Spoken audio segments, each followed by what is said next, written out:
के प्रायोजक हैं वंडर सीमेंट, फर्क नजर आएगा।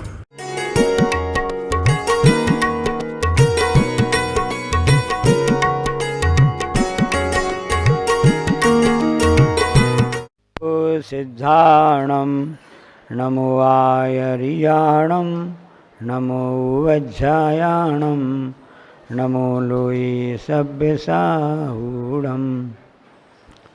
24 तीर्थंकर भगवंतों की, गुरु नाम गुरु आचार्य ज्ञान सागर जी महाराज की, मूक माटी रचयिता आचार्य परमेश्वरी गुरुदेव की, पूजन्यापक मुनि श्री समय सागर जी, योग सागर जी, नियम सागर जी, सुधा सागर जी व समता सागर जी महाराज की, मुनि श्री चंद्र सागर जी व निरामय सागर जी महाराज की। भारतीय संस्कृति कभी भी रूप रंग आदि की उपासना नहीं करती है। भारतीय संस्कृति हमेशा गुणवानों की पूजा करती है, उनकी उपासना करती है। मानतुंग आचार्य महाराज ने भक्तामृत स्तोत्र में इस बात को लिख भी किया है कि जब आम के वृक्षों में मोर आ जाती है तो कौआ की आवाज़ उसको प्रभावित करती है क्या? कोयल की आवाज़ प्रभावित करती है। अब कोयल का रंग कैसा होता है, लेकिन उसकी आवाज़ तो मधुर होती है। गुणवानों की पूजा करता है भारतीय संस्कृति, ये हम आपको बता रहे हैं। रूप रंग की उपासना नहीं करता है। कोयल काली है लेकिन वो गुणवान है, उसका कंठ मधुर है। जैसे अभी मंगलाचरण भी एक बालिका ने बहुत अच्छे भाव भक्ति के साथ में मंगलाचरण किया था ना, तो गुणवानों की पूजा की जाती है। गुणी जनों को देख हृदय में मेरे प्रेम उमड़ आवे, इस बात को हम सब पढ़ते, मेरी बार पढ़ते रहते हैं, क्योंकि हमेशा गुणों की पूजा होती है। अब पंच नमस्कार मंत्र में किसी व्यक्ति विशेष को नमस्कार नहीं किया गया है, जो उन गुणों से सुसज्जित हैं।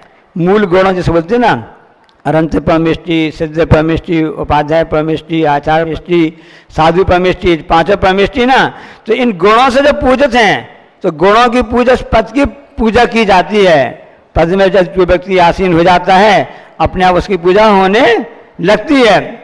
अब एक व्यक्ति गुब्बारा बेच रहा था, एक व्यक्ति गुब्बारा, कौन सा गुब्बारा, ये जो भी उस दिन लगते हैं ऐसे वाले नहीं, ये तो उसमें हवा भरती है और यहाँ पर रखे रहते हैं। ऐसा गुब्बारा वो बेच रहा था जिसमें गैस भरी जाती है। उस गैस का नाम है हीलियम, क्योंकि वह हवा के वजन से कम होती है, इसलिए वह हमेशा ऊपर की ओर उठती है। जब गुब्बारा में हीलियम गैस भरी जाती है, गुब्बारा अपने आप ऊपर उठने लगता है। यदि बच्चे खेलते खेलते उस गुब्बारों को लिए रहते हैं, हाथ से डोर यदि छूट जाती है, गुब्बारा ऊपर चला जाता है। खुले आसमान में यदि रहा गुब्बारा तो ऊपर चला जाएगा, और यदि कमरे के अंदर रहा तो सीलिंग में जाकर के, छत जाकर वहाँ पर स्थिर हो जाता है। तो व्यक्ति गुब्बारा बेच रहा था और उसकी बिक्री कम हो गई, तो उसने अब क्या किया, उसने अपने हाथ से गुब्बारा लिया और उसको ऊपर छोड़ दिया। अब बच्चे तो जो देखता है तो बिकता है, बच्चों ने जैसे देखा है गुब्बारा ऊपर जा रहा है, सबने बच्चे जब जिद करते हैं कि पापा, मम्मी, चाचा, भैया, दीदी, हमको गुब्बारा चाहिए, तो उसको गुब्बारा, जब उसकी बिक्री कम हो जाती थी, गुब्बारा छोड़ देता था, उसको देख करके और बच्चे भी आ जाते थे, हमको भी लेना है, हिसाब से उसकी बिक्री बढ़ जाती थी। अब एक बच्चा उस गुब्बारे के वाले के पास में आया, रंग बिरंगे होते गुब्बारे, तो उसने कहा, अंकल जी, चाचा जी, गुब्बारे हरे, नीले, पीले सभी रंग के हैं, काले रंग का गुब्बारा क्यों नहीं है? बच्चों की जिज्ञासा तो है, काले रंग का गुब्बारा क्यों नहीं है? क्या काले रंग का गुब्बारा ऊपर नहीं उड़ता क्या? व्यक्ति ने कहा, नहीं बेटे, ऐसी बात नहीं है, ये जो गुब्बारा जो उड़ता है हीलियम गैस के कारण से उड़ता है, उस काले पीले नीले रंग से नहीं उड़ता है। इसलिए शरीर में जो आपको रंग दिख रहा है, वस्तु रंग दिख रहा है, वह वस्तु स्वरूप नहीं है, क्योंकि आत्मा तो अजर अमर है। गुणी जनों को देख हृदय में मेरे प्रेम उमड़ावे। उस बच्चे को बात समझ में आई कि नहीं आई ये तो जानते हैं। आपको क्या समझ में आया? समझ आ गई ना? इसलिए हमेशा गुणों की उपासना करना चाहिए, वही उपासना सबसे अधिक होती है। जैन दर्शन में इसी बात के लिए हमेशा उल्लेख किया जाता है। दोष बाजे स मौनम, प्रतिक्रमण में हम सब पढ़ते करते हैं। किसी के दोष दिख भी जाए उस समय मौन रहना चाहिए। उसकी गलती सुधार करना चाहते हो, किस ढंग से उसको करना है, इसकी कुशलता होना चाहिए। क्योंकि आपने उसके दोष बता दिए, सुधार एकदम होगा नहीं। इसलिए गुरु कैसे कहते हैं, अंदर हाथ पसार कर ऊपर मारे चोट। तो गुरु कुशल होते हैं कि इस शिष्य में, इस बच्चे में कुछ खोट है, कुछ कमी है, उसको कैसे दूर करना है, ये कुशलता उन्हीं को आती है और किसी को भी नहीं आती है। इसी प्रकार से हमारे आस पड़ोस में किसी कुछ ऐसे गलती दिख भी जाए तो गुणी जनों को, जो गुणी व्यक्ति हैं, उनके भी हम तो उल्लास रखें, उत्साह रखें। लेकिन किसी में दोष भी दिख जाए तो उसको कुशलता पूर्वक दूर करने का हमको प्रयास करना चाहिए। एक यूनानी कथा बताकर अपनी बात समाप्त करेंगे। बहुत अच्छी कथा है,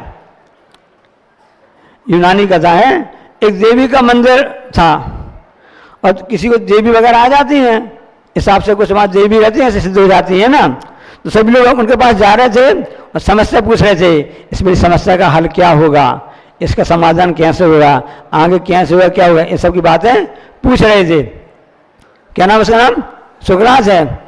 अच्छा, बहुत अच्छी बात है। अब हम जाकर उनका सम्मान करेंगे, क्योंकि हमारे देश में भी ऐसे ज्ञानी व्यक्ति पाए जाते हैं।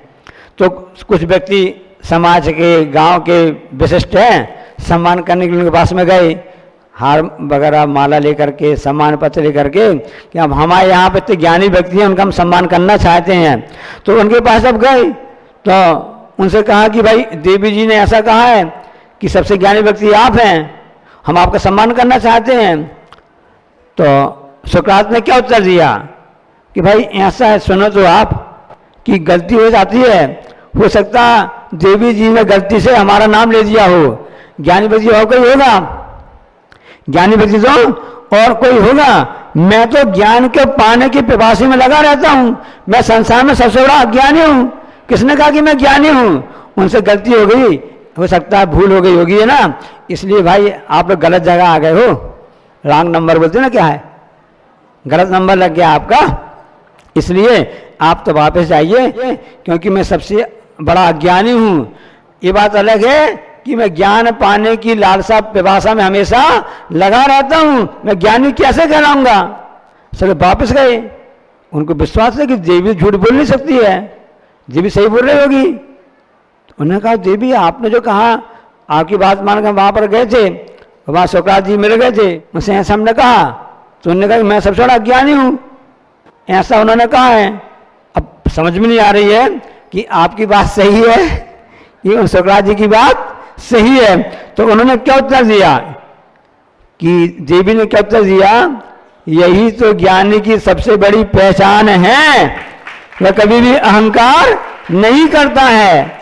भारतीय संस्कृति ऐसी ही है, यहाँ के रहने वाले लोग कभी अहंकार नहीं करते थे, कभी भी लोभ लालच नहीं करते थे, क्योंकि जब लोभ लालच अहंकार आ जाता है, ये अपने स्वरूप को भूल जाता है। इसलिए अपने स्वरूप को जानना चाहते हो, उस अहंकार को त्याग करो, उसका त्याग करो तभी वह हो सकता है। इसलिए अहंकार त्याग करने की बात कही है। तो मैं सबसे बड़ा अज्ञानी हूँ, एक ज्ञानी की पहचान है कि वह कभी भी अपने आप को बड़ा नहीं समझता, हमेशा अपने आप को छोटा समझता रहता है।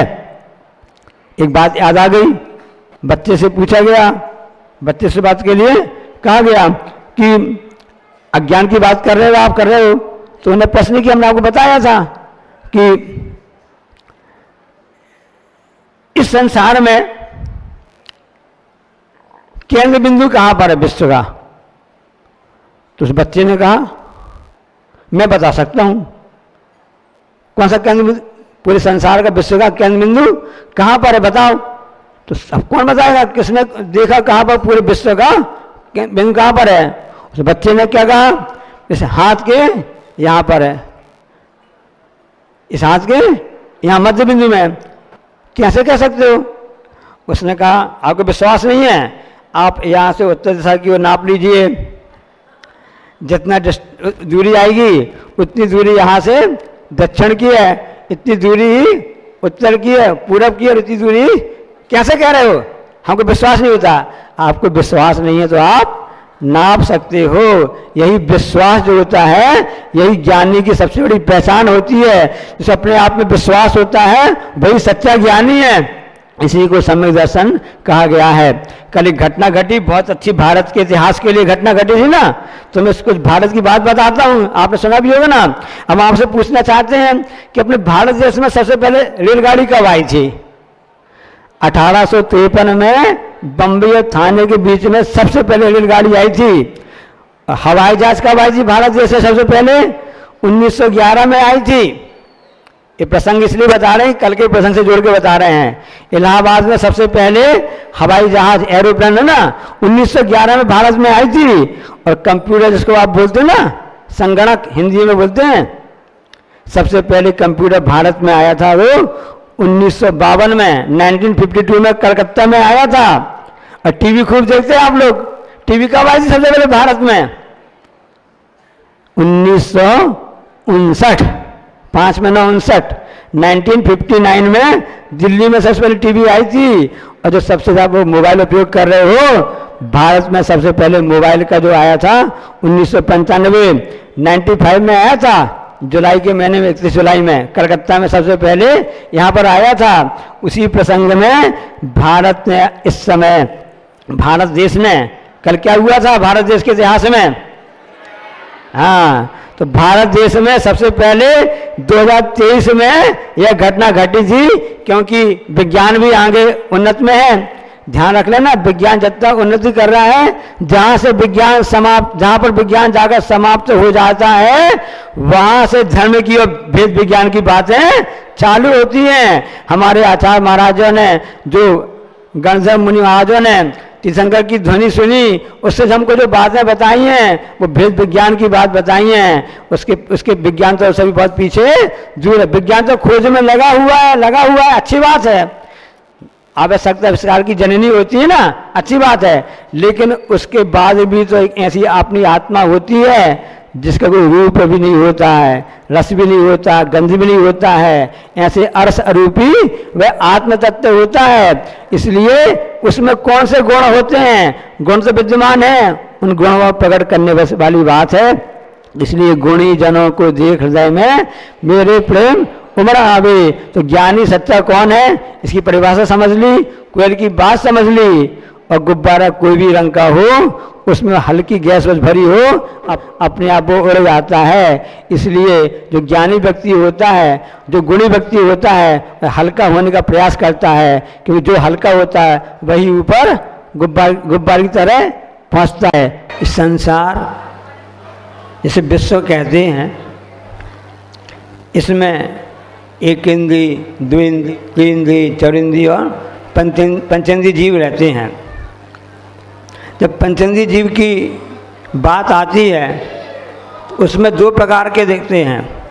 एक तो वे जो शिक्षा और उपदेश ग्रहण नहीं कर सकते, और दूसरे वे पंचेंद्री जीव जो शिक्षा और उपदेश ग्रहण कर सकते हैं, जिनको आपने पाठशाला में पढ़ा होगा, सैनी और असैनी। मनुष्य, नारकी, देव और से पशु पक्षी आदि पंचेंद्री जीव, ये सभी संगी होते हैं कुछ को छोड़ करके, जो शिक्षा और उपदेश ग्रहण कर सकते हैं। और अपनी अभ्यास के माध्यम से जल में तैरना जल में तैरना तो उसने सीख लिया, जल तैरने उसने विद्या तो प्राप्त कर ली। इसी प्रकार से थल में, इस थल में चलना भी सीख लिया। बच्चा जब बड़ा हो जाता है, जब 1, 2, 3 महीने का हो, तब तो चल नहीं सकता है। बाद में जब 6 महीने का हो जाता है, आसान होता है, तो घुटने घुटने चलना सीख जाता है। तो शिक्षा का संबंध इस जीव का शुरू से है। और खाने पीने की शिक्षा दी नहीं जाती है, वो तो गाढ़ गिफ्ट है। क्योंकि जीव अनादिकाल से चारों संज्ञाएं होती ना, आहार, भय, मैथुन, परिग्रह। अब आहार संज्ञा जीव की शुरू से लगी हुई है। इसलिए खाने पीने के लिए कोई भी उसे शिक्षा नहीं दी जाती है, अपने आप वह खाना पीना सीख जाता है। लेकिन जब वह संस्कार शिक्षा दी जाती है तो बच्चों को सिखाया जाता है ये नहीं खाना चाहिए, ये खाना चाहिए। ऐसे शिक्षा के अनेक भेद होते जाते हैं। तो यहाँ पर जब इस इंसान ने शिक्षा तो ले ली, विद्या ग्रहण कर ली, जल में तैरने के लिए, आकाश में नभ में उड़ने के लिए जल तरंगनी शिक्षा सीख ली और नभ तरंगनी शिक्षा सीख ली, स्थल तरंगनी शिक्षा सीख ली, लेकिन भाव से तारने की शिक्षा प्राप्त नहीं की है। भाव से कैसे तारा जाता है? आदिनाथ भगवान किसी आचार्य ने लिखे ना, भाव दधि तट तक ले चलो करना कर जिन राज। भाव दधि मतलब भवो दधि यानी संसार रूपी समुद्र से तैरने की हमको शिक्षा प्राप्त हो जाए। हे भगवान, ऐसा कुछ प्रयास किया जावे जिससे कि हम उसको प्राप्त कर सकें। वही शिक्षा सार्थक है। वर्तमान में शिक्षा की क्या स्थिति है सभी जानते हैं, समझते हैं सब हैं। आचार्य जी हमेशा कहते हैं कि वर्तमान में शिक्षा अर्थकारी हो गई है, चिकित्सा अर्थकारी हो गई है, एकमात्र लोभ और पैसे का दृष्टिकोण हो गया है। इसलिए शिक्षा का जो मूल उद्देश्य है उससे हम सब भटक चुके हैं। आज कुछ बच्चे आए यहाँ पर, उनके संचालक महोदय हमारे पास में, उन्होंने बताया कि भोपाल से बच्चे आए हैं, गुरुकुल से आए हैं, राजधानी भोपाल से गुरुकुल शिक्षा है। क्या शिक्षा मिलती है? उन्होंने बताया कि इनको हम संस्कृत में शिक्षा देते हैं और इनको सबसे पहले हमने अंग्रेजी माध्यम का भ्रमजाल, जिस पुस्तक के लिए ऐतिहासिक कहते हैं, सबसे पहले बच्चों को हमने वो वाली पुस्तक पढ़ाई। हमने ऐसा क्यों? क्योंकि उन्होंने बताया कि हमारे देश की प्राचीन भाषा, संस्कृति, प्राकृत और से अपभ्रंश आदि है, तो हम अपनी पुरानी भाषाओं को समझें, हम अपनी मातृभाषाओं को समझें। इसलिए यहाँ की कमेटी समाज वालों ने सबने मिलकर के आचार्य की भावना के अनुरूप है उन्होंने यह प्रतियोगिता रखी है। एक पुस्तक है अंग्रेजी माध्यम का भ्रमजाल। और सुनो, इस प्रतियोगिता का नाम कौन ने रखा है? ये जो भाषा और माध्यम, ये आचार्य श्री के मुखार बिंदु से इस प्रतियोगिता का नाम रखा गया है। भाषा और माध्यम, इस प्रतियोगिता का नाम रखने वाले कौन है? परम पूज्य आचार्य श्री विद्यासागर जी महाराज हैं। पिछले वर्ष जब पटनागंज में संगोष्ठी हुई थी और संक्रांत सानू जैसे इस पुस्तक के लेखक आए थे और भी विद्वान लोग आए थे, तब आचार्य जी ने अपनी पीड़ा व्यक्त की कि आखिर ये क्या हो रहा है। ज्ञान का कोई भी उम्र से संबंध नहीं है, किसी भी उम्र में ज्ञान प्राप्त हो सकता है, शिक्षा प्राप्त हो सकती है। 13 वर्षीय एक बालिका है, प्रतिभाशाली की है, कौन सी बात बताएंगे? ऐसे 13 साल 14 साल की प्रतिभाशाली बच्चियों ने भी इस प्रतियोगिता में भाग लेकर के इनाम जीता है। 8वीं से लेकर के 12वीं तक की सभी विद्यार्थियों बालिकाओं ने इसमें भाग लिया था। तो हम ये प्रसंग बताना चाहते हैं कि शिक्षा का कोई भी उम्र से संबंध नहीं होता है, क्योंकि जहाँ निर्वाह की नहीं निर्माण की बात होती है वह हमको ग्रहण करना चाहिए। इसलिए ज्ञान लेना भी अच्छा रहता है और ज्ञान देना भी अच्छा रहता है, उसमें कोई भी संकोच नहीं करना चाहिए। अब कैसी शिक्षा होती है, कैसे होती है, ये आप देख लिए। इसलिए ज्ञान को हमेशा कैंची जैसे मत बनाओ, ज्ञान को सुई जैसे बनाओ। कैंची तो काटने का काम करती है, तोड़ने का काम करती है, लेकिन वही जब सुई हाथ में लग जाती है उसमें धागा पिरोया जाता है, खाली सुई काम की नहीं आती है। जब उस सुई में धागा रूपी सूत्र लग जाता है तो वह सुई जोड़ने का काम करती है। हमारा ज्ञान ऐसा होना चाहिए। इसलिए हमारी बुद्धि में, ज्ञान में, जीवन में ऐसे तीर्थों द्वारा, जिनवाणी द्वारा और आचार्य श्री गुरुदेव के द्वारा आचार्य जो हमको सूत्र मिलते हैं, वो सूत्र हमारे काम में आते हैं, वह सुई धागा का काम करते हैं, तभी वह काम होता है। अब कैसा ज्ञान होता है आज के समय में, मैं उसको थोड़ा देख लेते हैं। अब एक चोर को पकड़ने के लिए पूरी पुलिस विभाग, अन्य सभी लोग परेशान थे।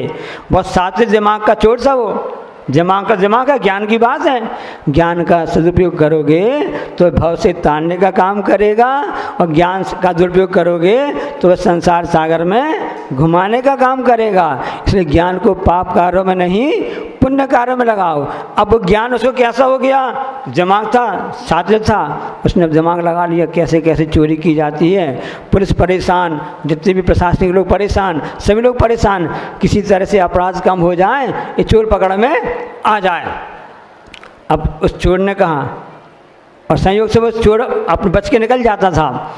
एक दिन अचानक क्या हुआ, एक पुलिस अधिकारी के लिए वो दिख गया। उन्होंने अनुमान लगा लिया कि जरूर एक चोर है जिसकी खोज में हम लगे हुए हैं। उन्होंने पता किया, सब किया, तो चोर पकड़ में आ गया। चोर को उसने पकड़ लिया। उन्होंने कहा, अरे जी साहब मैंने गलती की, मैं चोर हूँ। तो उन अधिकारी ने क्या कहा, हाँ ठीक है, अब तुमको तो थाने चलना पड़ेगा, तुमको जेल तो हो जाएगी। ठीक है, हम तो पकड़ के कैसे ले जाएं? अरे मैं तो हथकड़ी कहाँ भूल के आ गया हूँ, थाने में भूल के आ गया हूँ, थाने में हथकड़ी भूल के आ गया हूँ।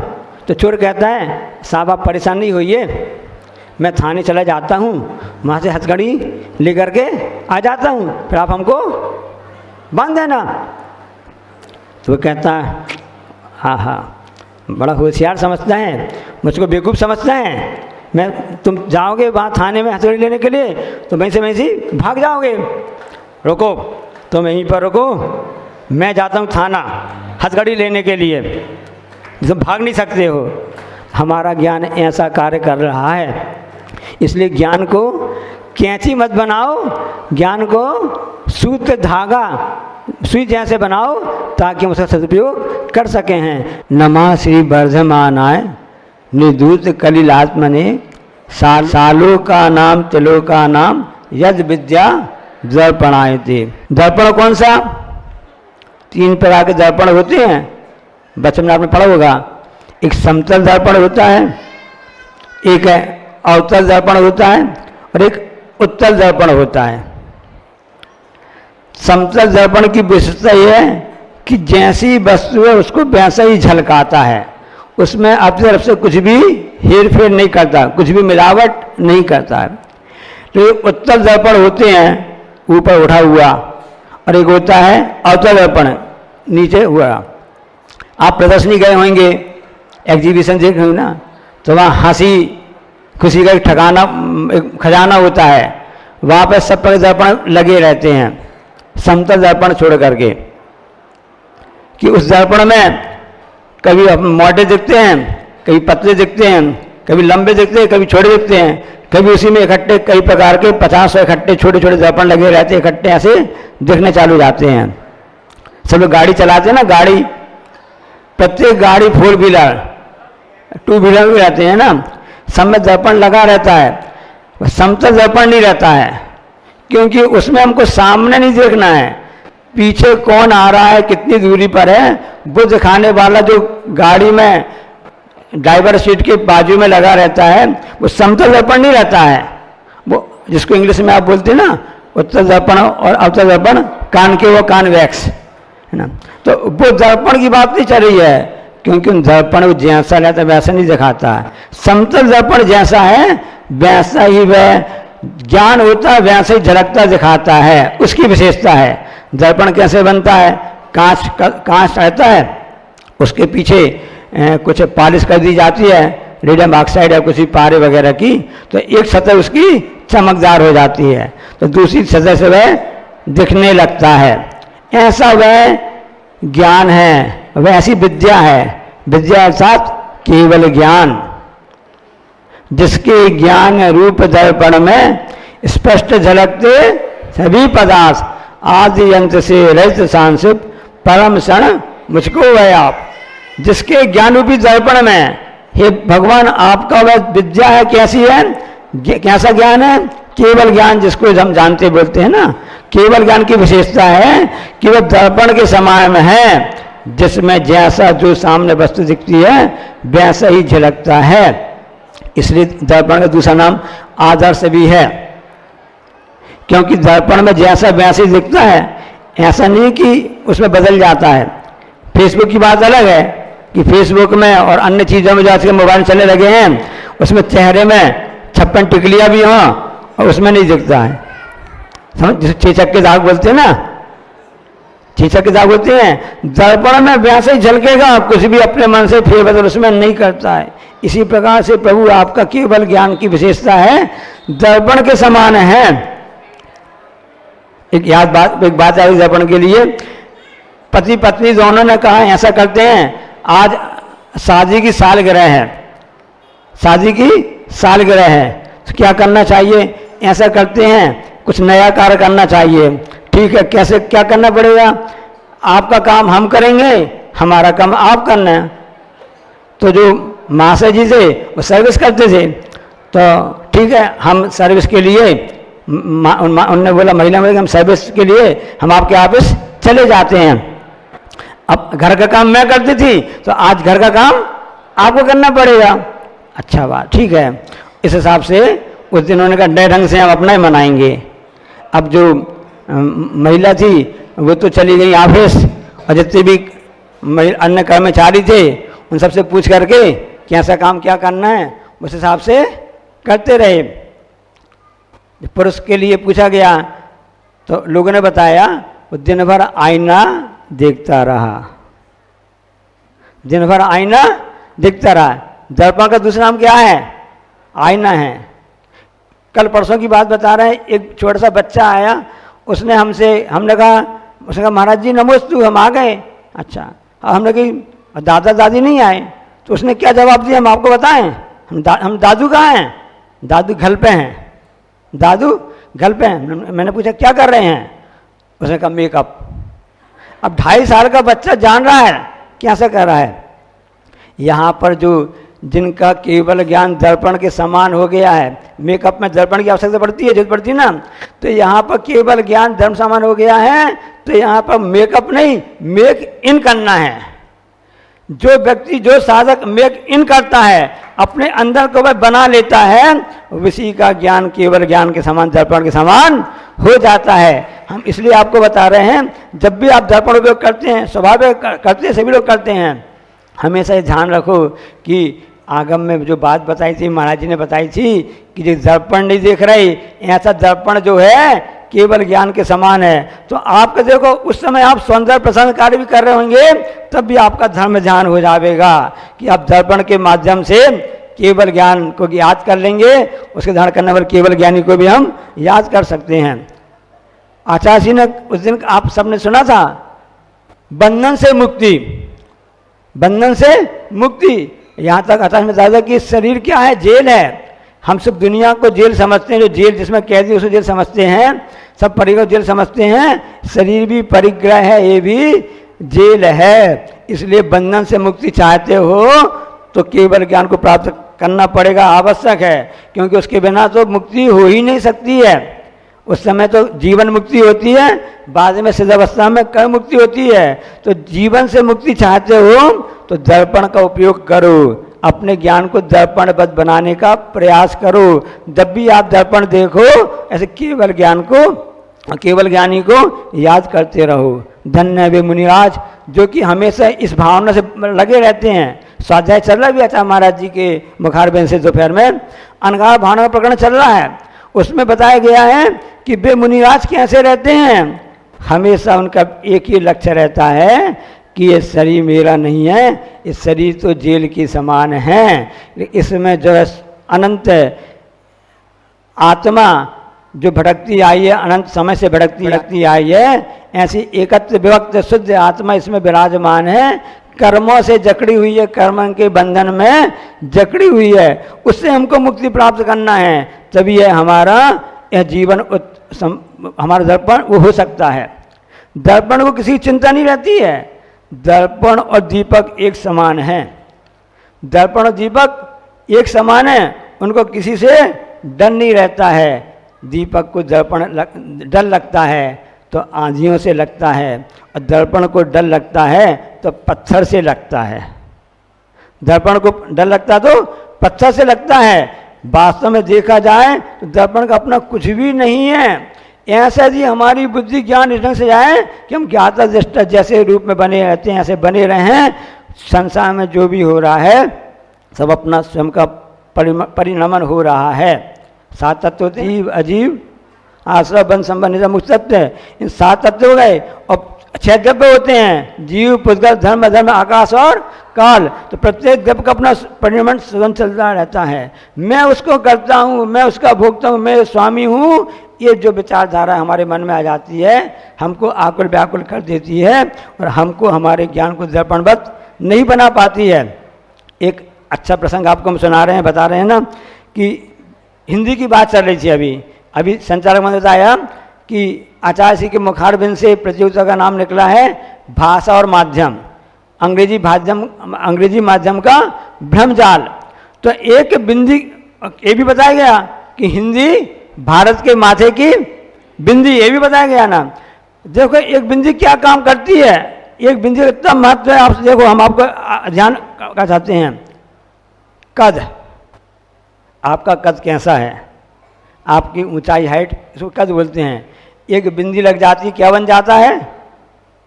कंद। कंद जो कंदमूल होता ना, कहाँ कद था, एक बिंदी लग गई तो कंद बन गया। इसी प्रकार से नदी, पानी बहता है, मीठा पानी देती है सबका जीवन के लिए, वह एक सबको अच्छी जीवन दान देने वाली है, वह नदी होती है। एक बिंदी लग जाती है नाक के ऊपर तो नंदी बन जाता है। एक बिंदी का कमाल है। अभी कह रहे थे ना, हिंदी भारत के माथे की बिंदी है ही है। एक बिंदी क्या कमाल करती है। इसी प्रकार से हम देखते हैं तो उसमें समझ में आता है कि जिद, बच्चा जिद करता है, जिद यानी हटी, बच्चा जिद करता है, एक बिंदी लगा दो तो क्या बन जाएगा? समझदार हो गए आप लोग। एक बिंदी से जिंद बन जाता है। इसलिए जिद छोड़ो और प्रभु के चरणों में, गुरु चरणों में आकर के प्रभु की भक्ति करो। ये बिंदी का कमाल है। इसी प्रकार से एक होता है भजन, प्रभु का भजन कीजिए, गुरु का भजन कीजिए, जिनवाणी का भजन कीजिए। भजन करते करते ही अपने आप मुक्ति प्राप्त हो जाती है। उसमें बिंदी लग जाती है तो वह भंजन बन जाता है। भंजन मतलब नष्ट करना होता है, समाप्त करना होता है। बिंदी का कमाल होते देखो। और एक और, मुर्दे के लिए, डेड बॉडी के लिए जो जिस पर लिटाया जाता है वह क्या कहलाता है? क्या कहलाती है वो? चिता। चिता पर लिटाया जाता है, शव के जिस पर लिटाया जाता है वह चिता कहलाती है। चिता केवल जो व्यक्ति यहाँ से जा चुका है सिर्फ उसी वस्तु को जलाती है। उसमें एक बिंदी लग जाती है चिता पर, क्या बन जाता है? अच्छा, याद है आप लोग को, है ना? इसलिए चिंता छोड़ो, सुख से जियो। तो चिंता बन जाती है, बिंदी का कमाल है। इसलिए क्या शब्द कैसा होता है इसको समझना, क्योंकि ये हिंदी की विशेषता होती है, अन्य भाषा विशेषता नहीं है, ये मातृभाषा ही विशेषता है। आचार्य महाराज जी कब से इस बात के लिए सबको कहते आ रहे हैं कि हमको अपनी मातृभाषा, जहाँ की जो मातृभाषा है, भारत में अधिकतर तो मातृभाषा हिंदी रूप में है। इसलिए जो आचार्य महाराज जी का कहना है कि हम अंग्रेजी भाषा का विरोध नहीं कर रहे हैं। अंग्रेजी जो माध्यम है, इंग्लिश मीडियम है, उसका क्या परिणाम निकल रहा है कि बहुत से बच्चे उसमें आगे नहीं आ पाते हैं, उसने मतभेद पैदा कर दिए हैं। बहुत से बच्चे इस कारण सुसाइड भी करने लगे हैं, इंग्लिश कारण से है। तो हमारी मातृभाषा तो हिंदी, मराठी, जहाँ की जिस राज्य की होती है, संस्कृत है, और भी जहाँ पर बंगाली है, कन्नड़ है, ऐसा चाहिए। इसलिए सद्य से आचार्य महाराज जी ने इस बात के लिए कहा है कि लोग इस पुस्तक को पढ़ें। कैसे पढ़ें? इस प्रतियोगिता के माध्यम से पढ़ें। और इस भाषा और माध्यम जो शब्द जो आपको नाम दिया है, ये परम पूज्य आचार्य महाराज जी के मुखार बिंद से दिया गया है। इसलिए समझ लो कि बिंदी का अपना क्या महत्व होता है। ये हिंदी की विशेषता होती है। इंग्लिश में तो क्या आता है, अन्य भाषा में क्या आता है? पैर के लिए क्या बोल देते हैं? लेग। क्या बोलते हैं? लेग या फीट बोल देते हैं। लेकिन हिंदी में कितनी भाषा में कितने सबके अलग अलग उसके लिए शब्द दिए गए हैं।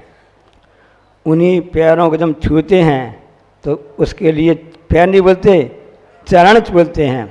समझना, चरण छू लो, चरण नहीं आचरण छुओ। जब पैर छूते उसके लिए पन्ने क्या बोल दिया? चरण छूने बोल दिया है ना। और जब कहीं अड़ा देते हैं पैर को तो पैर अड़ा दिए नहीं बोलते हैं। ऐसा वैभवशाली उसका हिंदी का भंडार है, शब्द है। तब कहीं अड़ा देते हैं तो पैर नहीं बोलते, उसको बोलते टांग। देखो उसने बीच में टांग अड़ा दी। इसी प्रकार से जब किसी महापुरुष के हमको वो चिन्ह मिलते हैं, बोलते हैं, तो उसको चरण चिन्ह बोलते हैं, पैर नहीं बोलते। चरण चिन्ह मिल गए हैं, अब मुझे क्या है, किसकी जरूरत नहीं है, राशन की जरूरत नहीं है, हमें उनके निशान मिल गए। कौन से निशान मिल गए हैं? चरण चिन्ह मिल गए हैं, उनके हमको भी पद मिल गए हैं।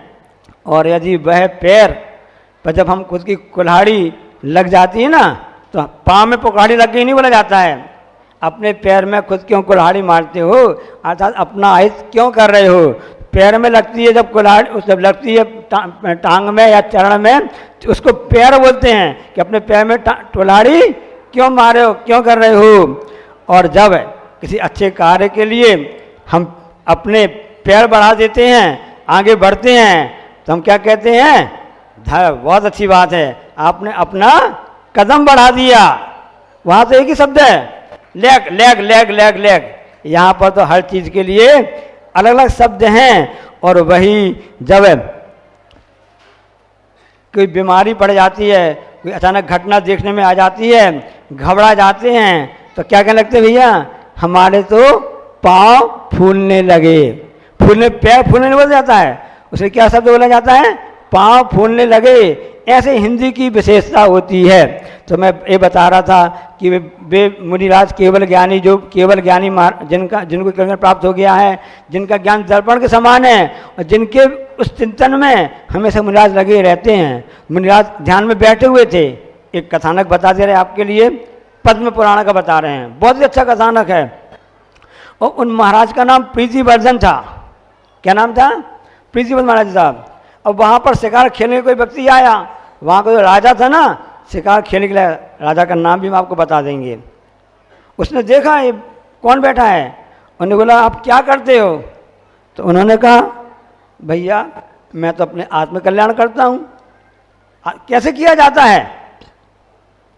को हम कि गणाकत्ता किम प्राप्या किन निमित्त का इत्तुहम प्रत्वम नोचेत दन्न स्थाने मतिर भवेत। मैं कौन हूँ, कहाँ से आया हूँ, मेरा कर्तव्य क्या है, मुझे क्या प्राप्त करना है। हम ऐसे चिंतन नहीं करेंगे तो हमारी बुद्धि अन्य जगह चली जाएगी। इसलिए उसका चिंतन करने के लिए हम यहाँ पर बैठते चिंतन करते हैं। हमें आत्मा कल्याण करना है, अनादिकाल से भटक रहा है। कल्याण कैसे होता है? अब देखो वो शिकारी था, उस देश का राजा था, जिसका नाम राजा वज्रकर्ण था। वज्रकर्ण उसका नाम था। शिकार खेलने के लिए गया, मुनि महाराज के दर्शन किए, भाव उनके प्रवचन सुने, उनकी वाणी सुनी। तो क्या करना पड़ेगा कल्याण करने के लिए? आपको यहाँ से मुनिराज बनना पड़ेगा। हम तो ऐसा बन नहीं सकते हैं, मैं तो राजा हूँ, क्या करूँगा? भाई जीव दया पालन करो। शिकार करना अच्छी बात नहीं है, क्योंकि सप्तवसन में शिकार भी होता है ना, अन्य जीवों के लिए उसमें प्राणी घात होता है, उसका पाप पड़ता है, नरक जाना पड़ता है। इसलिए मनुष्य जन्म मिला है, इसका उपयोग करो। इतनी सी बात उस शिकारी राजा को लग गई। हम महाराज तो नहीं बन सकते हैं, कोई बात नहीं, तुम अणुव्रत का पालन करना, श्रावक धर्म का पालन करना, ठीक है। ध्यान रखना कि एकमात्र बीता मुनि महाराज उपदेश दे रहे हैं, हमको अपने कल्याण करना है तो हमको अपने जीव शास्त्रों में आस्था रखना पड़ेगा। ऐसे 20 लाख भगवान पर आस्था रखना पड़ेगा, जिनका कि ज्ञान दर्पण के समान है। 20 लाख सर्वज्ञ हितंकर भविजन की अब पूर्ववास, ज्ञान भानु का उदय करो मम मिथ्या तम का होए विनाश। समझ में आ गई कि मुझको अपने विद्या त्याग करना है, इसको नष्ट करना है और अपने ज्ञान को उज्जवल बनाना है। ऐसे 20 लाख सर्वज्ञ हितों से भगवान की वाणी सुनने का सौभाग्य मिला है मुनिराज के द्वारा। तो मैं अब सिर्फ एकमात्र भगवान को नमस्कार करूंगा, ऐसे जिनेन्द्र बाबा को नमस्कार करूंगा, ऐसे मुनिराज को नमस्कार करूंगा और किसी को नमस्कार नहीं करूंगा। संकल्प ले लेता है वह व्यक्ति। अब जब वापस आ जाता है, विचार करता है, संकल्प तो ले लिया, लेकिन मैं जिस राजा का सेवक हूँ वो तो आप नमस्कार करने के लिए कहता है कि मुझे नमस्कार करो, मैं करता था, अब क्या करूं? जहां समस्या होती है वहां भी उसका हल निकल जाता है। आप हर मुश्किल, हर मंजिल को मुश्किल समझते हैं, आप हर मंजिल को मुश्किल समझते हैं, लेकिन जैसे ज्ञान प्राप्त हो जाता है, जैसे रास्ता प्राप्त हो जाता है, जो देव साधु की शरण में आ जाता है, उसके लिए हर मुश्किल तो मंजिल बन जाती है, हर मुश्किल उसके लिए मंजिल बन जाती है। उसने कहा कि क्या रास्ता है, कोई बात नहीं, मैं नमस्कार करूंगा उनके लिए, अपने बड़े राजा के लिए। उसने अंगूठी पहन ली, अंगूठी में मुनिषपनाथ भगवान के उसने उसमें उसको लगा लिया। और जब भी राजा के पास प्रणाम करने जाता था, छोटा राजा जिसने नियम लिया था महाराज जी से, उनको प्रणाम करता है। और पता चल गया उसको, राजा को पता चल गया, उसका नाम सिंहोदर था। सिंहोदर ने क्या किया, अरे ये ब्रजकर्ण मेरा सेवक है, मुझको नमस्कार नहीं करता है, और अन्य ढंग से वो हमको घुमा कर इस ढंग से करता है। उसने तुरंत एक व्यक्ति को भेजा, अब जाओ उसको पकड़ करके लेकर के आओ। अब ये बात एक व्यक्ति को पता चल गई, जो राजा सिंहोदर क्या चोरी करने गया था, जो चोर था उसका नाम था विद्युतडंग, तो उसको पता चल गया था। तो उसने उसको जैसे ही पता चला कि अरे जो राजा ब्रजकर्ण अच्छा है, धार्मिक है और अहिंसा धर्म को मानने वाला हो गया, ये बात अलग थी, पहले शिकार करता था, अब तो मुनि महाराज की संगत में आकर के सुधर गया है, उसको अपनी आत्म तत्व का बोध हो गया है, सम्यक दर्शन को उसने धारण कर लिया है, जीव दया पालन करने लगा है। जब उसका बोध गया तो उसने कहा भाई मैं तो छोड़ो, चोरी छोड़ो, फिर उसको बचाओ।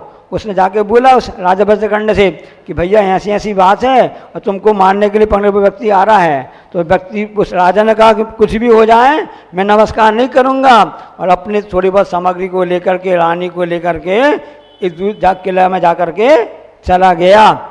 अब राजा सिंहोदर आया और यहाँ पर उसने पूरे उस नगर को उजाड़ दिया।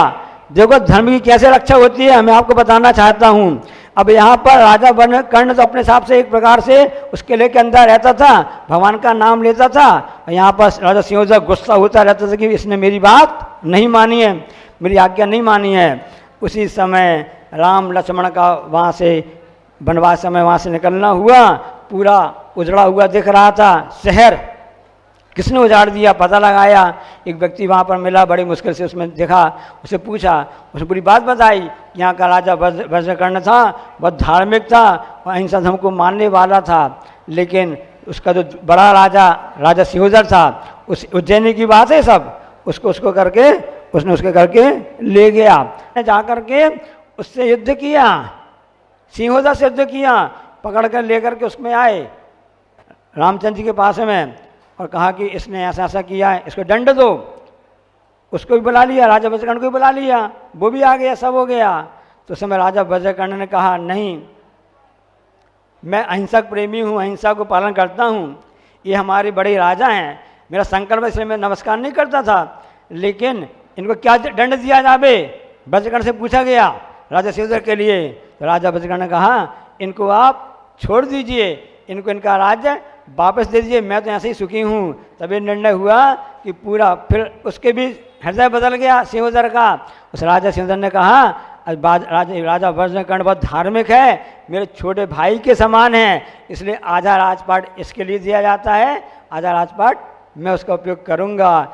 ऐसा राजा ब्रजकर्ण राजा सिंहोदर की कहानी कथानक है, सत्य घटना है। पद्म पुराण में आचार्य विष्णु महाराज ने इस बात का उल्लेख किया है। इसलिए जिनका ज्ञान दर्पण के समान होता है, ऐसे केवल ज्ञानी मुनि महाराज, केवल ज्ञानी जिनराज होते हैं, उनकी उपासना करने वाले मुनिराज और सब हम श्रावक होते हैं। कि मुनिराज का राग द्वेष करते हैं क्या, उनका राग होता है, कसाई होती हैं, बहुत ही मंद होती हैं। किस प्रकार से होती हैं, संजलन के समान होती हैं। हल्दी का रंग जैसा होता है, हल्दी का कपड़ा थोड़ा धूप दिखाई जाती है और हल्दी का रंग उड़ जाता है। उसी प्रकार से कुछ भी प्रसंग के बाद कुछ मुनिराज के लिए ऐसा होता है, संजलन कसाई होता है, अंतर मूर्त में साफ हो जाता है। जीव अपनी यात्रा प्रारंभ करता है, जीव तत्व उसका लक्ष्य रहता है कि हम पहले स्थान से उसको प्राप्त करते हुए अंतिम पड़ाव की ओर पहुंच जावें, मोक्ष तत्व को प्राप्त कर लेवें। ऐसा भव्य जीव की हमेशा प्रयास पुरुषार्थ रहता है। भारतीय पृष्ठभूमि में जीवन का उद्देश्य क्या होता है, इसके लिए सभी धर्मों ने बताया है कि धर्माचरण आचरण करते हुए वह काम पुरुषार्थ करता है, अर्थ पुरुषार्थ करता है, और बाद में अंत में उस मोक्ष तत्व को प्राप्त करने के लिए पुरुषार्थ करता है। और उस उद्देश्य को प्राप्त करने के लिए एकमात्र शिक्षा ही माध्यम होता है जो उस उद्देश्य की पूर्ति को प्राप्त करने में, उसके लिए अंतिम लक्ष्य पहुँचाने के लिए सहायक होता है। एकमात्र शिक्षा ही होती है। आज शिक्षक दिवस है। शिक्षक का पहला शब्द ही बता रहा है शिष्टाचार। ये सब भारतीय पृष्ठभूमि के अंतर्गत आपको बता रहे हैं कि शिक्षक का पहला शब्द बता रहा है सी यानी शिष्टाचार का पालन करने वाला, और दूसरा है क्षमतावान, शक्ति जिसमें हो, कुछ कर सके, क्षमतावान है। और तीसरा होता है कर्तव्य परायणता। इस शिक्षक की परिभाषा है कि जो शिष्टाचार से युक्त हो, क्षमतावान हो और कर्तव्य परायणता हो, वही शिक्षक कहलाता है। भारतीय शिक्षा के मूल तत्व जिसको मैं समझता हूँ कि भारत में इतने विद्वान, इतने संत हैं, इतने सब कुछ भी व्यक्ति लोग हुए ना, जितना इस पुस्तक के लिए आचार्य महाराज जी पसंद करते हैं, उतना संसार में कोई व्यक्ति उस पुस्तक को पसंद नहीं करता है। इस पुस्तक का नाम है भारतीय शिक्षा के मूल तत्व। लज्जाराम तोमर की पुस्तक सन 84 में लिखी गई। 88 के कार्यक्रम में आई, पढ़ी 88 ने। 88 सुनकर के पढ़कर आश्चर्य करने लगे कि वास्तव में ये शिक्षा के मूल तत्व कहलाते हैं। यदि जिसने भारतीय शिक्षा के मूल तत्व को समझ लिया, पढ़ लिया, वह अपने जीव तत्व को मोक्ष तत्व की ओर ले जाने में सफल हो सकता है। ये शिक्षक दिवस का आज दिन बता रहा है, क्योंकि शिक्षा का ये बता रहा है कि जो बालक को, विद्यार्थियों को कहाँ तक ले जाए? शिखर तक। शिक्षक का पहला शब्द क्या बता रहा है? जो शिखर तक ले जाता है। किनके लिए? जो अध्ययनशील हैं, परिश्रमशील हैं, जो ज्ञान में रुचि रखने वाले हैं। ऐसे बालकों के लिए, विद्यार्थियों के लिए, कन्याओं के लिए, छात्राओं के लिए शिखर तक ले जाने वाला जो व्यक्ति होता है वह शिक्षक कहलाता है। और जो क्षमावान भी होता है, क्षमावान भी कहलाता है। और तीसरा शब्द बताता है शिक्षक जो कमजोरी को दूर करने वाला होता है वह शिक्षक कहलाता है। मतलब शिखर तक ले जाने वाला, क्षमावान और से कमजोरी को दूर करने वाला वह शिक्षक कहलाता है। पोलियो की दवा तो आप कब पीते बताना जरा? 55 में पीते हो क्या? पोलियो की ड्राफ्ट होती है ना, पोलियो की दवाई पी जाती है, 55 में नहीं पिलाई जाती है, वो बचपन में पिलाई जाती है। कब पिलाई जाती है? बस इसी प्रकार से बचपन जो होता है कोमल पत्तों के समान होता है। शिक्षक ही एक ऐसा व्यक्ति होता है, शिक्षक ही ऐसा होता है इन जो छोटे छोटे नन्हे बालकों को संस्कारवान बनाता है, कोमल पत्तों को सही समय ठीक कर देता है, उनकी कमजोरी दूर कर देता है। और वही बाद में यही विद्यार्थी, यही शास्त्र, यही छात्र छात्राएं भारत के क्या बनते हैं? कर्णधार बनते हैं, राष्ट्रपति बनते हैं, प्रधानमंत्री बनते हैं, धर्म नेता बनते हैं, संत बनते हैं, आरिकाएँ बनती हैं। एक बालक से पूछा गया, बालक तुम बड़े होकर क्या बनोगे? वर्तमान की शिक्षा प्रणाली में बता रहे हैं हम आपकी बात। बालक से पूछा कि बालक तुम बड़े होकर क्या बनोगे? बालक ने कहा मैं पागल बनूंगा। बालक ने क्या कहा? पागल बनूंगा। तो पूछा तुम पागल क्यों बनोगे? शिक्षा प्राप्त कर रहे हो तो ये पागल बनने के लिए कर रहे हो क्या? उसने क्या जवाब दिया? उसने कहा पापा कहते हैं डॉक्टर बनो, मम्मी कहती हैं इंजीनियर बनो, और हमारे चाचू कहते हैं तुमको क्रिकेट खिलाड़ी बनना है, दादी कहती है नहीं तुमको तो अच्छा एक अभिनेत्री बननी है, और से बड़ी माँ कहती हैं एक संगीत कला में जाना है, और से हमारे दादू कहते हैं तुमको नेता बनना है, पीएम मोदी जैसे नेता बनना है। अब बताइए, अब जो व्यक्ति डॉक्टर, इंजीनियर, वकील, सीए, नेता ये बनेगा, क्या बन पाएगा? पागल के अलावा कुछ भी नहीं बन पाएगा। इसलिए वास्तव में पागल का अर्थ क्या कहलाता है? जो पापों कहलाता है। यहाँ बच्चे की बात कितनी सही लगी। वर्तमान की शिक्षा प्रणाली इसी प्रकार से हो गई है क्योंकि उसको पता नहीं कि 5 मुखी शिक्षा क्या कहलाती है। उस भारतीय तत्व के मूल तत्व में सबसे पहले 5 पंचमुखी शिक्षा की बात बताई गई है। ये भारतीय शिक्षा की पृष्ठभूमि में बात पहले बताई जाती थी। सबसे पहली शिक्षा है शारीरिक शिक्षा। शरीर आपका मजबूत है तो आपका सब कुछ मजबूत है। ऐसा नहीं कि पहलवानी करनी है, क्योंकि आपके हाथ में दम है, पैरों में दम है, तो हम किसी से कम नहीं है। इसलिए सबसे पहले शारीरिक शिक्षा की बात कही जाती है। वर्तमान शिक्षा प्रणाली से पूरा अभाव दिखता है। वर्तमान में बच्चे रात को देर से सोते हैं, सुबह देर से उठते हैं। अब उनका स्वास्थ्य कैसे ठीक रहेगा? खान पान का कोई भी ठिकाना नहीं रह गया।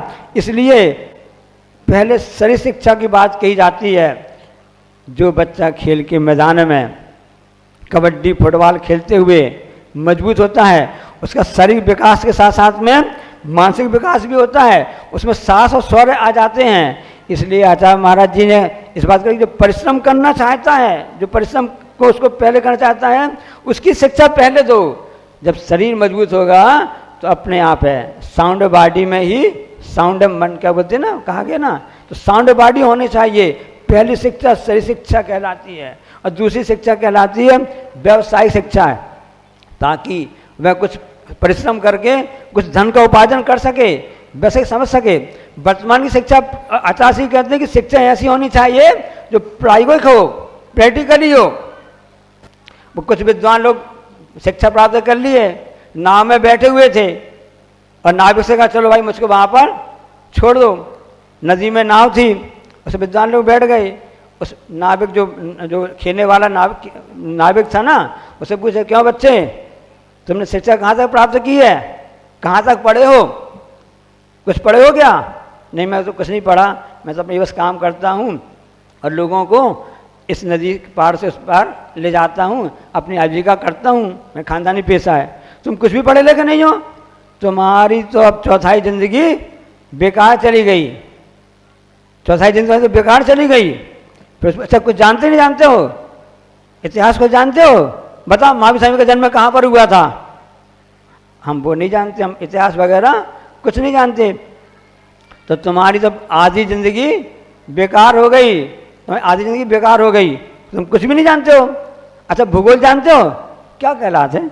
गोल गोल भूगोल। अरे भूगोल जिसमें बताया जाता है ना कि विश्व में भारत कहाँ पर है, तुमको नहीं मालूम विश्व में भारत कहाँ पर है? हम कुछ नहीं जानते। हम तो अपने गांव में हैं और गांव की नदी के पास में अपने से पानी में नदी में हम रहते हैं, नाव में रहते हैं। तब तो तुम्हारी 3/4 जिंदगी बेकार चली गई। अब इतने में वहाँ तूफान आ गया, 1-2-3 से तूफान चल रहा था, पानी का मौसम चल रहा था, तूफान आ गया।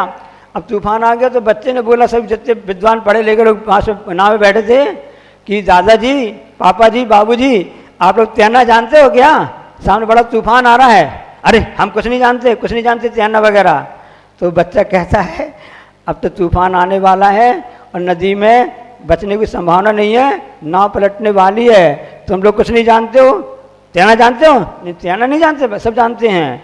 तैरना नहीं जानते हो, तुम लोग की जिंदगी पूरी बेकार चली गई, तूफान आया, नाव पलट गई। घटना जैसी भी घटी हो। तो शिक्षा कैसी होनी चाहिए? हमारे हिसाब से तो गुरु जी के हिसाब से ही आया है कि प्रैक्टिकली प्रायोगिक होना चाहिए। वही शिक्षा हमारे लिए इस संसार से पार उतारने के लिए सहायक होता है। इसलिए आचार्य जी ने उसको प्रयोग करने के लिए हस्तशिल्प के लिए, हथकरघा के लिए उपदेश दिया है कि लोग भूल गए थे। भारत देश ऐसा है, हम आपको बताएं, भारतीय ईसा पूर्व के 3 साल पहले एक विज्ञान राजदूत आया ग्रीक, जिसका नाम मेगास्थनीज था। उसने क्या कहा भारतीय लोगों को देख करके, यानी आज से लगभग 24 वर्ष पहले की बात बता रहे हैं आपके लिए।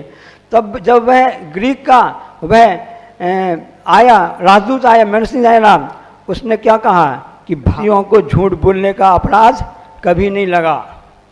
भारतीयों को झूठ बोलने का अपराध कभी भी नहीं लगा, क्योंकि भारतीय लोग सत्यवादिता और सदाचार को बहुत मूल्यवान मानते हैं, सत्यवादिता मूल्य मानते हैं। इसलिए तो सत्यवादी हरिश्चंद्र का नाम इस भारतीय इतिहास में लिया जाता है। और उस समय शिक्षा की कैसे विशेषता थी कि उस समय इस भारत देश में तक्षशिला विश्वविद्यालय था, नालंदा विश्वविद्यालय था, वल्लभी विश्वविद्यालय था, विक्रम उज्जैन में विक्रम शिला विश्वविद्यालय था, बनारस में काशी विश्वविद्यालय था, उदंतपुरी विश्वविद्यालय था, मिथिला बिहार में विश्वविद्यालय था, एक नदिया विश्वविद्यालय था।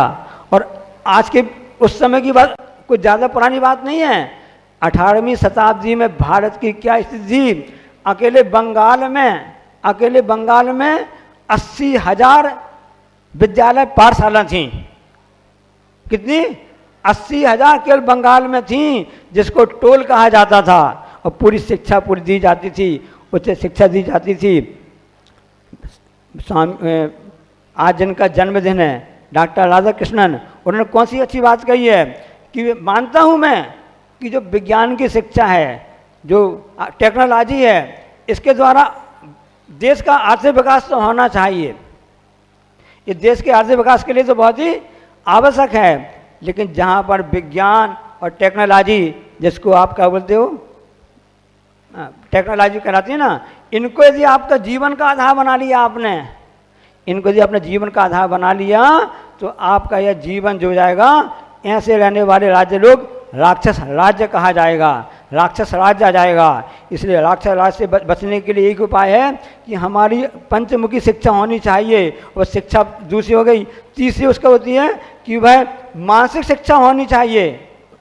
पंचमुखी में मानसिक, कि बच्चे का मानसिक विकास कैसे हो। बच्चे को 2.5 साल में आपने स्कूल में भेज दिया, वहाँ उसका मानसिक विकास भी रुक जाता है और शरीर विकास भी रुक जाता है। इसलिए खेल खेल में शिक्षा देने की जो व्यवस्था चालू हुई है, ये भारतीय पुरानी प्राचीन शिक्षा प्रणाली के अंतर्गत की ही प्रैक्टिकली है। और चौथा होता है नैतिक शिक्षा।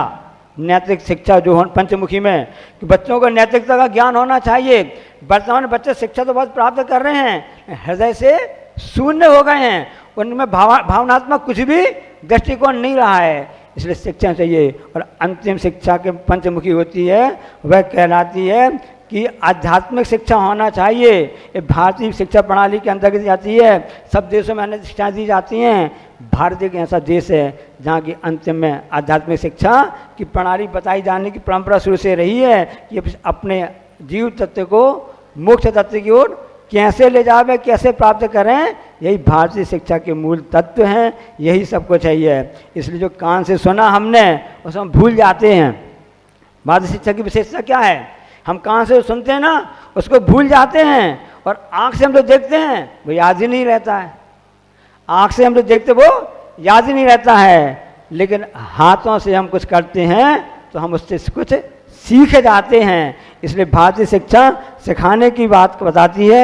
इसलिए कबीर जी मैकाले ने जो हमारे लिए इस देश के लिए बड़ा षड्यंत्र रचाया, उसने क्या कहा, मैकाले ने क्या कहा, अपने पिताजी को पत्र लिखा, पिताजी मैं भारत में पहुंच रहा हूं, मैं ऐसा प्रयास करूंगा जितने भारतीय लोग हैं वो रुचि से तो शरीर से तो भारतीय रहें, बॉडी से शरीर से भारतीय रहें, रुचि से अंग्रेज रहें, विचारों से अंग्रेज रहें, मन से अंग्रेज रहें और बुद्धि से अंग्रेज रहें। उसका शरण सफल रहा और हम उस चक्र में फंस गए।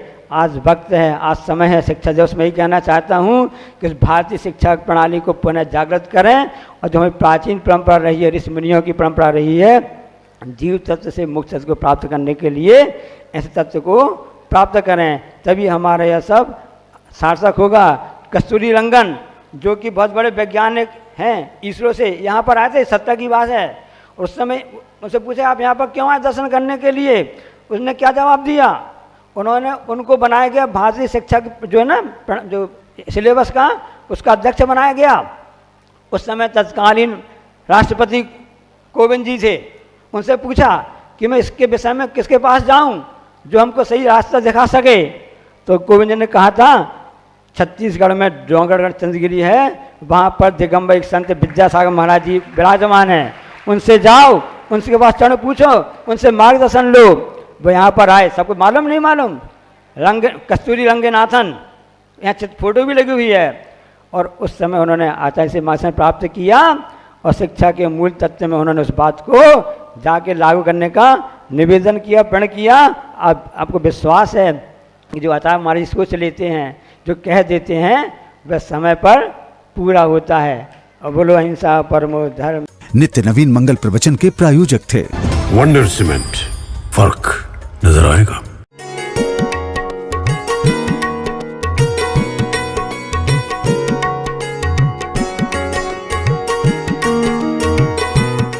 असम प्रांत की धर्मनगरी गुवाहाटी में पर्वादिराज पर्युषण पर्व के पावन अवसर पर 19 से 29 सितंबर 2023